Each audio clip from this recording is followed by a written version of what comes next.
Cette semaine, je me gâte un peu, une petite capsule bien théorique. On va parler de l'anatomie cellulaire du bois de l'érable. On va commencer d'abord sur une coupe transversale. Vous reconnaissez tous un tronc d'érable avec des anciennes blessures d'entaille qui vont nous permettre d'expliquer des choses aussi. Si on commence par l'extérieur, ce qu'on appelle l'écorce est divisé en deux portions. La première, qui est extérieure, c'est l'écorce proprement dit. Qui est plus à l'intérieur, c'est ce qu'on appelle le libère. Le libère, en vieillissant, devient l'écorce. Le libère permet le transport de la sève élaborée. L'ensemble des deux, qu'on appelle l'écorce, ont un rôle de protection pour l'arbre, empêchent les pathogènes, empêchent beaucoup de choses d'entrer, mais permettent les échanges gazeux. Si on rentre en profondeur dans l'arbre, on a trois sections différentes. On a ce qu'on appelle l'aubier, qui est le bois vivant. On a le duramen, qui est le bois mort. Et entre l'écorce et l'aubier, on a une petite couche, qui est tout petite, qu'on appelle le cambium. Le but de la capsule aujourd'hui, c'était surtout de vous présenter le cambium, parce que j'en parle souvent, puis les gens me demandaient c'est quoi le cambium.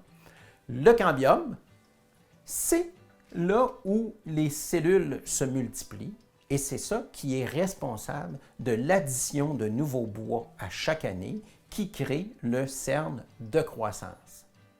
J'en ai souvent parlé dans d'autres capsules. Quand on désentaille, si on soulève l'écorce, le libère et le cambium sont détachés de l'aubier, ce qui fait qu'il ne peut pas avoir de croissance dans tout le pourtour où ça a été soulevé. Donc, dans cet exemple ici, qui était une entaille de 5/16e de pouce, on voit que l'érable a dû faire un effort de fermeture qui dépassait 5/16 de 6 mm au total, 3 mm de chaque côté, ce qui a retardé la fermeture de cette entaille-là de peut-être 1 an. On va prendre le temps de regarder plus en détail la structure cellulaire de l'aubier parce que ça a des conséquences importantes sur la coulée puis sur les réserves en sucre. D'abord, on va se rendre compte que dans une coupe transversale comme ça, on voit apparaître des grands trous qui sont en réalité ce qu'on appelle les vaisseaux. Autour des vaisseaux, on va voir ce qu'on appelle les fibres trachéides. Les fibres trachéides, c'est eux qui donnent la force à l'arbre. C'est eux qui tiennent l'arbre debout.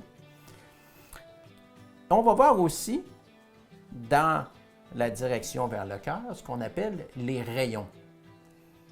Les rayons, eux, sont responsables de la circulation radiale, mais aussi c'est là que s'entrepose l'amidon, donc la réserve en sucre pour plus tard. Aussi, on va s'attarder sur les vaisseaux, qui sont des grands trous, en fait, des grandes pailles. On pourrait dire que c'est des grandes pailles. Et c'est à cause de ces grandes pailles-là que la blessure d'entaille est longue. Parce que pour l'arbre, fermer les vaisseaux, ça représente un travail qui est très important. Puis comme on voit, il y a beaucoup de vaisseaux dans l'érable à sucre. C'est d'ailleurs pour ça que la sève sort bien, parce qu'il y a beaucoup de vaisseaux. C'est plus facile de faire sortir la sève au travers des vaisseaux qu'au travers des trachéides. Mais ça a le désavantage que sur le long, c'est très difficile de faire fermer l'entaille.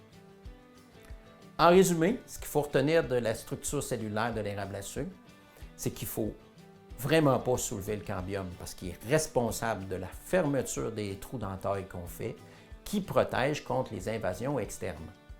Aussi, de façon plus claire, on va comprendre que les blessures, ils prennent de l'espace sur le long à cause des vaisseaux qui nous sont nécessaires pour récolter la sève, mais qui sont difficiles à boucher parce qu'ils sont très larges et l'arbre a un peu de difficulté à fermer ces vaisseaux-là pour arriver à conscrire les blessures. Je vous remercie d'écouter les capsules. Une petite capsule théorique de temps en temps, ça fait pas mal.